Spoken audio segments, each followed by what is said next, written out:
Yo, we back, baby, and beyond the surface. We got a great special episode because we got a great legend in the house tonight. It's Mr. Summers, Jeffrey Summers, El Jefe. I feel like that's a long introduction, but it's well deserved. But how you doing tonight, Jeff? What's up, y'all? Appreciate y'all having me. I've been up to date on everything you guys posted so far, so very excited to be here. Yes, sir. Yes, sir. So, diving into like the first thing that we really wanted to ask you about is athlete burnout. That was our first episode, and just break it down a little bit for the people that didn't watch that. It's just basically when an athlete gets to the point to where he doesn't play a sport anymore, and he's either tired of it or the circumstance didn't necessarily play out like he thought it would, and situation burns out, sport's done. So when that happens, we know you played high school basketball, AAU, had probably the opportunity to go to college, but was kind of cut short by injury. Could you kind of get into that, and like, how did you manage to shift gears after your playing career was over? Well, I still have a question too. Like midway, for people that don't know, he tore his meniscus in the middle of high school. So how did you fight through mentally to get through that and then come back and then shift gears to the next level, I want to say? Yeah, so I'll start with the injury piece first. I think that ties in a little bit more, and then leading into burnout. So it's actually my PCL. So I did probably have some meniscus damage as well. So PCL, smallest ligament in the knee. So it wasn't, initially, they told me it wasn't that much big of a deal. To this day, I've never had surgery on it, but at the time, it was just causing a lot of pain because I also had a fracture in my leg. So essentially just a bone bruise, and that gave me a lot of trouble. That's where I couldn't run, I couldn't jump, I couldn't do anything, which obviously you guys were there. I wasn't able to practice, I wasn't able to play. So it's just very frustrating because with that type of injury, there's essentially you can't do surgery. It's just more so like you have to wait. So seeing you guys go through the playoffs, just things like that, you're sitting on the sideline. So that's just a very difficult experience in itself. And the point in time at which it happened, I felt like for myself, I was just finding my groove. We had a big game the night before against Nogales, and we were right there. Buckets, ladies and gentlemen. I didn't mean to cut you off. Let me hop this man up. They were defending champs, and this man was giving them problems. Okay, so wherever you want on the court, green spots all over the court. Dribble, hack, no touch, hack, everything. But go ahead. Hack just means splash. It's a bucket, right?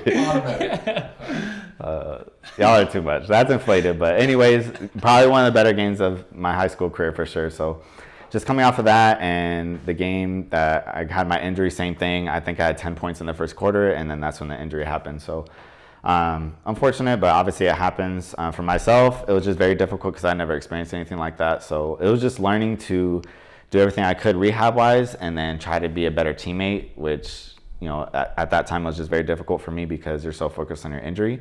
So I kind of had to step back and see how else I could help the team, especially, Leonard, you're a class younger than, I was. So just trying to, provide any knowledge or anything or insight that I could see while I was sitting on the sidelines. So definitely a different perspective, and it was difficult going through it at that time. Speaking of that, I didn't think about that. A lot of players, you see get injured and they're on the sidelines and they're coaching and everything like that. How was do you feel like that kind of grew you as your basketball mind, like your knowledge of the game, kind of, or like see a different perspective? I think at the time, I didn't really look at it that way. However, once I came back the following season, it gave me definitely a better perspective at that point. That's when it kind of clicked a little bit more, especially running certain sets or on certain circumstances when I should be aggressive and when I shouldn't be. So I think my senior year, once I was fully healthy, I was able to kind of display that as the season went on. It took me a little bit to get my groove back, but I kind of reflected back on a lot of stuff that I saw while I was injured and some of the stuff that we had went through as a team, and was able to utilize that going forward my last year. So break it down for me, Jeff, because we know ball is life, and it comes to the point to where it's not anymore. It was life. Let me say that, and then it gets to the point to where you had to move on. So in that transition, there was a lot of change. How was that for you when the game was done? Yeah, so I'll go back a little bit if you guys don't mind. I played basketball virtually my whole life, ever since I could remember. Parents had basketball in the hand, little Tykes hoop, dunking on it, everything. That was me. I know that's pretty stereotypical, but ever since I could remember, it's pretty much been always basketball. So I played AAU circuit, did that for a little bit too, middle school, high school, everything. So going into college, I could have stayed here, gone to a community college here in Tucson, done something like that. There's a couple other schools out of state, much smaller schools. I obviously wasn't highly recruited or anything like that. But when it came to that point, I had to look at to see if I'd pursue academics more or more the basketball side. And I was fortunate enough to receive a full scholarship based on my academics and my grades. So I was kind of at a standstill of what I wanted to pursue. And on top of all that, I was still dealing with injury issues, kind of going backwards a little bit, but I had a herniated disc, which I was dealing with my whole senior year as well. So kind of gathering all that stuff together, I felt like it was best for myself to make sure I pursue my education, because I didn't know if I'd be able to play anymore going forward. So after all that changed, even to this day, I'll be honest, I'm still figuring things out. I think that's kind of the two sides of the spectrum, where I gained everything from basketball. I never take it back. I've obviously met both of you through hoops. Pretty much all of my great friends through hoops. So I would never take that back. But the flip side of it is, once that's gone, you're kind of in a situation where it's now, what's next, and still trying to figure out through all those pieces. So I know you guys have talked through it before. For myself, I've learned try not to put so much pressure on myself, especially you're seeing everyone, after they graduate school, a lot of times they're already into a career. They know exactly what they want to do, and that just wasn't the case for me. So just still going day by day. Feel like at this point in my life, I am in a little bit better situation. I kind of know what I want to do. But it definitely did take a little bit. And I guess the biggest thing I could say is that loss of identity is what I felt after hoops. So that was the biggest adjustment for me. Yeah, we saw that with everybody, be that any level, from being done with high school to being done in college to just being done in general, like not even having an opportunity or not even making it to high school or college or any of that. It's basically you change your identity, you have a new focus in life, and what really drives you at that point. Like what are you passionate about? Right. But to kind of be on the lighter side, I heard you have some good AAU stories. I wasn't really on their team, ladies and gentlemen. I was on Desert Storm. Shouts out Desert Storm, Tucson. But these guys were on a pretty fun one. We was on the Heat together, but Jeff was in the older group. Yeah. So we were in the same organization, but he was in that older group, grooming us young guys. You know what I'm saying? Yeah, so, teaching you guys what to do. Do you guys have any good stories with your coach? I know mine a lot of times would just grab you by the shirt, like he'd be, you gotta look here, and every single cuss word, he said every single cuss word you could to this 16, 15-year-olds, and you go out there and you want to run through a wall for them. You're like, yeah, let's do it. that was mine. For me, it was this coach was the same way. He would rip you a new one. Yeah. He was quick to pick out and single out anybody. Like even if everybody was doing good, this man was gonna find a way. Even if you was up 15 to rip somebody, bro. And I can say that I wasn't. Not that I was like. I mean, I was a good player. Not to say that I was the coldest on the team at that time or anything. I would have been highly recruited if that was the case. But he never got to me like that. I was always I was just waiting for my chance for him to not my chance. I didn't want that. Yeah, you wanted to get yelled at. Yeah, right. I was like, well, here we go. I had a bad game, and it's he always found somebody else walk by me. I'm like, okay, keep on going. But for AAU, it was that was my experience with my coach. But what about you, Jeff? And I could talk about a lot of different things at AAU for me, but favorite story. Go. We'll give X's favorite story. So I won't say the coach's name because I know him. I don't know. Hopefully he's doing well. Our team, for our age group, you were there. You kind of saw our practices. In my opinion, we didn't have the greatest talent. We weren't the priority. I'll just leave it at that. And so 8, 9 in the morning, we're going to California playing the best talent we can. And his pregame speech. All right, everybody, bring it in. Everyone runs in. Just talked to my wife this morning. She told me to F off. So, all right, let's go get a win. Heat on 3. And that's just some of the stuff you have to deal with is, playing an AAU circuit. So there's all kinds of different personalities in that AAU, man. it's filled with a lot of energy and characters. Yeah, that's all I'll say that. Yeah. And you get those dads out there that just want to go at the refs the whole time. Those parents, those crazy parents. That when you're young, from young to old, man, they just it always happens no matter what. But that's some funny AAU moments, man. But do you have any there's one specific practice that I remember, but you remember it a little bit better than Oh yeah. Oh yeah. I was there. I was present for that. So yeah, I'll tell a little bit of detail. Shout out to our boy Shawnee Vassell. I'm sure you'll check out the episode. I don't know if he'll be on the show. But there's a legendary AAU practice for the same team, Tucson Heat. We were just doing, essentially just layup lines and full court each side of the full gym. We had everyone there. I believe you were on the other side, if I remember right. I'm not sure, but they had split us up from the younger team, older team, and Sean was on my side with the older team. So the main coach, I believe he was talking to either another coach or maybe a recruiter. I'm not too sure. So practice just dragged on much longer than it needed to. So we kept going. Everyone's tired. We're ready to just go home at this point.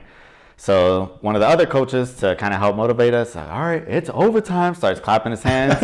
And it worked. I'll be honest, at first. Everybody was with it. Our boy Sean, he was with it. He was ready to go. So do that a couple times. Everybody's still looking at coach, and he's still talking. So we're just like, okay. So sure enough, same coach. All right, y'all, double overtime. And there's my good friend Shawnee Vassell just literally walking with the ball, holding it. It was so funny though, cause like his energy was so. When he said overtime, Sean was with it. Everybody was with his it. whole energy, like he was with it all the way, like going hard. And then it's like you ready to go home. You giving your all for overtime. Yeah. And then he gonna say double. And mind you, for more context, it was close to 5 minutes after he said the first overtime, and we're going hard. Like you said, it worked. We were very motivated, and then double overtime. And at that point, a lot of kids were just walking up and down the court. I don't think Sean was even dribbling at that point anymore on layup lines. So you get a lot of stuff in AAU. Morale was low at that time. They said no. You can't wait 5 minutes. Overtime is about what, 5 minutes? Yeah. I guess he was on it, but it didn't last. Yeah, that's probably one of my favorite stories that I heard in high school, college, going on. I'm not gonna lie, that made my day every time I thought about it. I could just picture it. That practice took a lot of pride for sure. Was Darren there too? Like everybody was there? Yeah. Oh, was it? Yeah. Dan should have been there. Dan was on it. I gotta ask him about that. He should have been there as well. Yeah, that's a legendary practice for sure. That's a legendary. Yeah. Oh man. But do you have any other stories like that, Leo? You didn't have. It sounds like you had a better time than. For AAU, the experience for me was I played this since I was like really at a really young age. Yeah. And in that same organization. And so it was like a different experience because I felt like they knew me longer. And it's like that for if you come in an organization at AAU when it's already like high school, they're going to have favorites. You know what I mean? Yeah, because they're going to cater to people who have been there longer. They're kids that they've mainly trained and practiced with. That they've groomed for a long time. And I feel like it's a little bit biased. And I feel like it's a big difference between coming in pretty late. And I feel like that was kind of the reason why we may have had a little bit of a different experience. How do you guys feel about the whole AAU circuit as a whole? Like, personally, I don't like it. I'm not gonna lie. Like, I enjoy it because you get to travel to, like, other places you may not have. But also, I feel like as far as amateur athletics, it's a huge money grab for like younger kids. There are different levels to this stuff. Like you mentioned, Jeff, like you can have people that they know they're going to for sure be D1 athletes to all the way to like these kids are just paying to play. And sometimes you can get put in a situation where you're on the team where like these kids are just paying to play. They're not really going to make anything. And that's kind of challenging. But how do you feel about it overall as a whole? Do you feel like Do you feel like this is an opportunity for, even if we're just saying, oh, they don't have really of a chance, it's a money grab, that's kind of taking away like their potential a little bit though? No, well, don't get me wrong. I'm saying there's certain programs that are there that are gonna benefit you, that are gonna actually push you forward. But there are certain programs that, like, I don't know.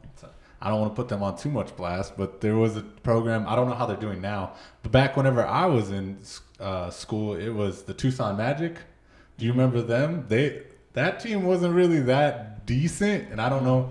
You can quote me. I hope there's some video out there of some dude that was giving somebody buckets and is in college now. That would hype me up. Like put me on blast. But that team wasn't any good, and like that felt like a money grab to me. Yeah. Like some dad or some parent that's like, let's get our kids together. They didn't make the Heat. They didn't make the Storm. Well, looking at it from like a recruiting perspective. Yeah. That organization, when I think about like people who might want to get into coaching and stuff like that, like say, because I've thought about getting into coaching too, say they went into that organization, they were trying to build something from the ground up, and for a while it just took them a while to get the recruits that they needed to get because the kids, say that there were other organizations around that had a better marketing or better connections with parents and stuff like that. So the organization doesn't necessarily build like it thought it would. And then it may have got to certain points where it kind of fell apart because that was a reason. They weren't winning tournaments. They weren't winning. Parents decided to start pulling out, what I'm saying? So that kind of is like the downfall of it a little bit of how you put your organization together. I feel like you need a group of kids that you can grow from the ground up if you're going to be a good AAU program. There's a book out there about Tyson Chandler's program. There was a person that found him, Tyson Chandler, saw him playing in jeans, dominating everybody, like knew he was only in junior high, picked him up, and then a program like scooped him from that coach by saying, hey, you can be a coach in our program. And then once he joined, they just took Tyson Chandler from him and then dominated and got sponsorships from Adidas and then threw that coach to the side. And that's kind of the rough thing because you have to have the kids as well. So I think it's just a grimy business and all, but like it's necessary evil. I'm on the side of where I think there's pros and cons because I think the talent that you're getting now in this day and age is like far and few between, like compared to the old days. Where it was mainly just high school and grooming them from high school. So they have a lot more opportunity to get practice. I mean, practice makes perfect, almost perfect, I guess. So I think it's pros and cons to it for sure. Jeff, what do you feel about it overall? I mean, just based on my experience, I kind of lean more towards X. I think in a perfect world, I think there should be a lot more focus on. I mean, you look at certain situations, the big name high school teams that have a lot of exposure already. For example, LeBron's son right now, Bryce, when they play, their games televised on TV. And don't get me wrong, not everyone has a Bryce James on their team. I understand that. But I think if there's more focus on promoting high school sports and the actual teams, and if the money went towards them instead of in a lot of circumstances, how you said some of these programs, I think that could prevent maybe some of this stuff. But I do recognize, obviously, there's a lot of kids that I even talked to, they didn't get the same opportunities for whatever reason at their high school because maybe there's politics involved there and their avenue was through AAU. So kind of how you mentioned, I think there is some part where it is almost a necessary evil. I just wish it was kind of conducted in a different way to where it was more focused on, as many programs as possible. Let's get these kids as much exposure while also promoting them and not being so much about money. Becoming young men. I mean, you guys kind of got to grow more from outside of high school too. Like you guys weren't on the same age group level, but you guys were in practice together, so you guys obviously saw each other, and talked. And I think that if it wasn't for AAU, there would still have to be some kind of replacement for like other than just going outside and hooping and running drills by myself. Concrete streets. That's how I got my work in, Leo. Yeah. That's how I met you. What you mean? Right. Out there in the elements, race, lead the snow. Yeah. But nah, man. I think that like you said, like it is necessary evil, but like that is a huge chunk of time that you're playing ball outside of high school. So you just got to find a replacement to be able to fill that time. And for me, it was a growing process. But as long as you're doing something to get better, I think that whatever avenue works for you to get better. To be honest. No, yeah, that's true in the long run. Just continuing your growth through, like, if basketball is your entire life, then that's what you do. Because AAU gives you the luxury of playing something year round too, like club sports. No matter what it is, baseball, hockey, soccer, they have club sports. It's just nice. So I wanted to dive in a little bit into the association with you, man. You know, you want to hoops insiders like Woj. You know what I'm saying? You got Jeff. I don't know about that. Jeff's got a lot of hoop knowledge. I have a lot of takes. We'll just say that. I do have a lot of takes when it comes to the NBA. Well, let's dive in. So the league right now, we know you got two big Suns fans right here. I don't know what the hype is. We live in Arizona, so what? I don't know. But you know, I won't hate. You know, the Suns, my second team. I'll root for them. I'm not gonna lie. Chicago Bulls first, but what you think, man? What you think about the state you guys are in right now? So, just to preface everything I'm about to say, not to sound so negative, been a Suns fan basically since Steve Nash was there. So, I've been through the dog days. Josh Jackson, Joggin Bender. Yes, I'm saying the names. We had some rough days. We had some rough days in Phoenix. So, when coming up now, we have Kevin Durant, one of the best players of all time, no question. I still feel like right now, I actually went to see the Suns. I was lucky enough to get tickets last minute. I saw them play the Pacers and wanted to see Tyrese Halliburton play. He sat out. But Suns barely pulled it out. They barely won. Kevin Durant had 40. I believe he missed 5 shots. So he put on a show. But when you watch them play, there just comes a time where it'd be very nice if we had a facilitator to get Kevin Durant, easy layup, easy lob, or Book come off a down screen, wide open 3. Just because when Book's running the point, he can, but I'd rather have someone else do that and run a play for him or Beal or Durant. So I still feel like we need to make a move in order to do that. I think that would benefit us greatly in the playoffs. And like I said, when we're playing the Pacers, which no offense to them, they are a really good team, but with our aspirations and our roster right now, we are made to win now. So I feel like within the next 2 years, we need to make sure we do that because who knows what's going to happen with Kevin Durant next or if anyone's going to get impatient. So I really think that's what they should focus on before the trade deadline. But who's available at point guard? That's kind of the rough. That's the rough thing. That's the rough thing. So a couple things. TJ McConnell, that would be a possibility. Saw him play with the Pacers. He doesn't do a lot of things great when it comes to shooting or scoring, but great facilitator. He'll pick up people full court. And even if he doesn't play the full game, it would be great to put him in spurts where, you know, maybe stack some minutes where when Durant's out, he can run with Book and Beal or any combination of those.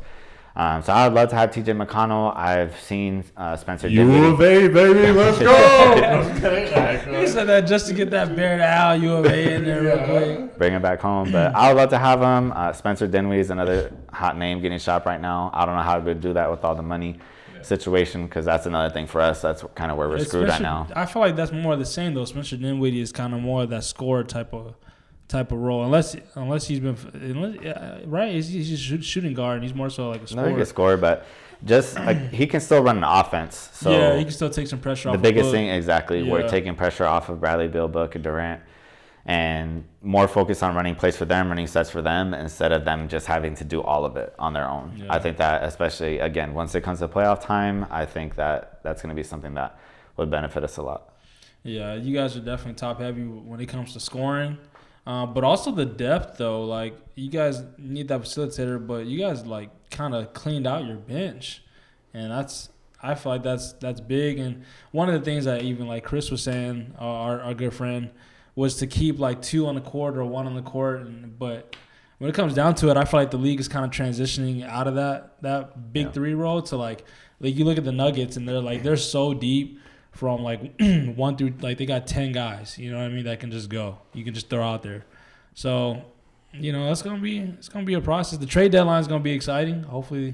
Yeah, it always is. Yeah. Talking about Woj, you know the Woj bombs are gonna be right. Him and Shams. Yeah. Don't have it. How do you feel about the Bulls entirely though? There we go. That's the rough. Let's talk about the Bulls. Man, yeah. So we in the gutter right now. Put you in the hot seat. Yeah.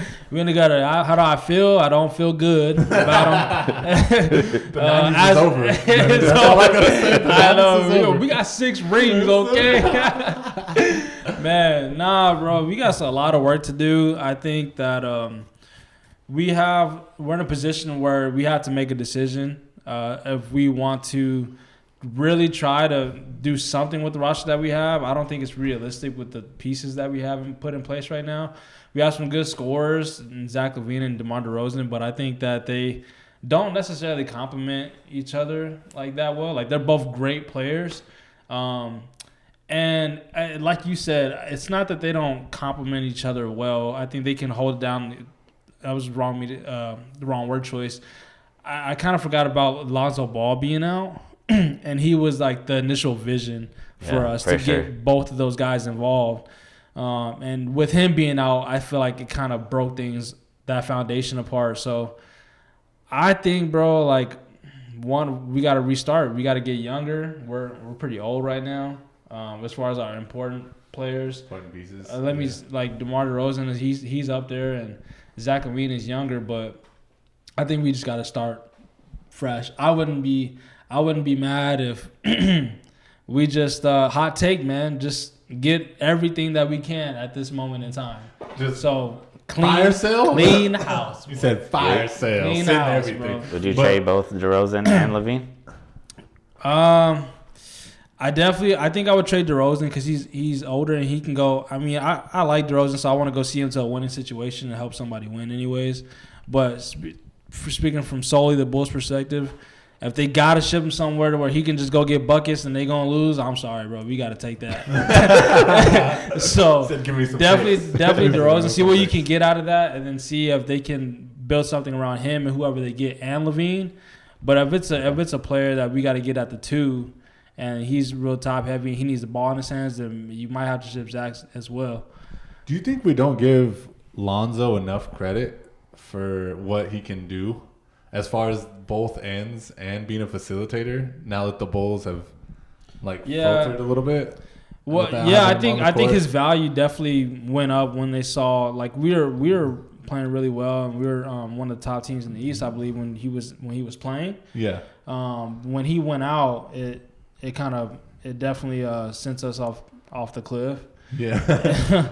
And I think his value is definitely more sought after, to be honest.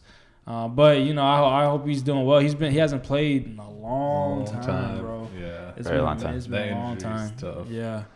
So I'm to the point where we got to run a fire drill, bro. It's time for people to start getting up out of there, bro. Get them all out of there. Trade them all away. And I think what we need is somebody that an all-around player that can do it all from the wing. To be honest, our Pat Williams,